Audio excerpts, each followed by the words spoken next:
Mana Mitra WhatsApp governance ని మరింత విస్తరించాలని ప్రస్తుతానికి 158 సేవలు 7 డిపార్ట్మెంట్స్ కు సంబంధించి ముఖ్యంగా ఎండోమెంట్, ఏపీఎస్ఆర్టీసీ, ఎనర్జీ, అదేవిధంగా రెవెన్యూ, సిడిఎంఏ, అన్నా క్యాంటీన్స్, పీజీఆర్సీ వీటికి సంబంధించి 158 సేవల్ని ఆల్రెడీ ప్రారంభించడం జరిగిందని చెప్పేసి మనం చేస్తాను. దీని మీద హెచ్ఆర్డీఎం గౌరవ మంత్రివర్యులు లోకేష్ గారు కూడా మాట్లాడటం జరిగింది. భవిష్యత్తులో అన్ని డిపార్ట్మెంట్స్ కూడా టూరిజం కానివ్వండి, రెవెన్యూ కానివ్వండి, పోలీస్ డిపార్ట్మెంట్ కానివ్వండి, అన్ని డిపార్ట్మెంట్స్ ప్రజలతో సంబంధాలున్న ప్రతి విషయాన్ని కూడా ఈ వాట్సాప్ గవర్నెన్స్ ద్వారా అనుసంధానించాలని చెప్పేసి సమీక్షలో అభిప్రాయపడటం జరిగింది. రాబోయే రోజుల్లో ఈ 158 సేవలే కాకుండా ప్రతి విషయం కూడా ప్రభుత్వానికి సంబంధించి ప్రభుత్వానికి ప్రజలకి ఏ విషయంలో అయితే అనుబంధం ఉందో అవన్నీ కూడా ప్రజలు దాని ద్వారా తెలుసుకోవటానికి, దాని ద్వారా ప్రభుత్వానికి చేరవేయటానికి, తమ అభిప్రాయాలు కానీ, తమ సమస్యలు కానీ, తమ డిమాండ్స్ కానీ అన్నింటినీ ప్రజలకు చేరవేయటానికి ఈ వాట్సాప్ గవర్నెన్స్ ని వినియోగించుకునే విధంగా ప్రతి డిపార్ట్మెంట్ అనుసంధానం కావాలని చెప్పేసి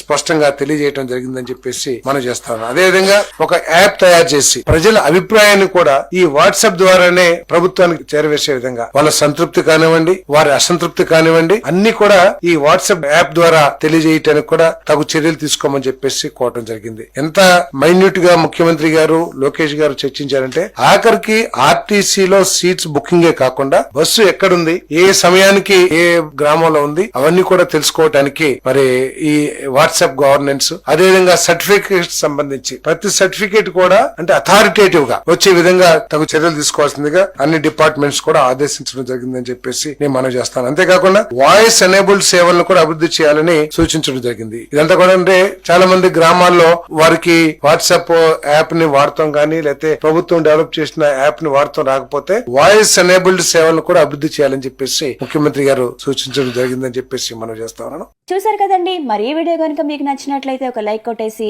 మీ అభిప్రాయాన్ని కూడా కామెంట్ బాక్స్ లో తెలియజేస్తూ ఇలాంటి ఇంట్రెస్టింగ్ అప్డేట్స్ కోసం మా ఛానల్ ని సబ్స్క్రైబ్ చేసుకోండి.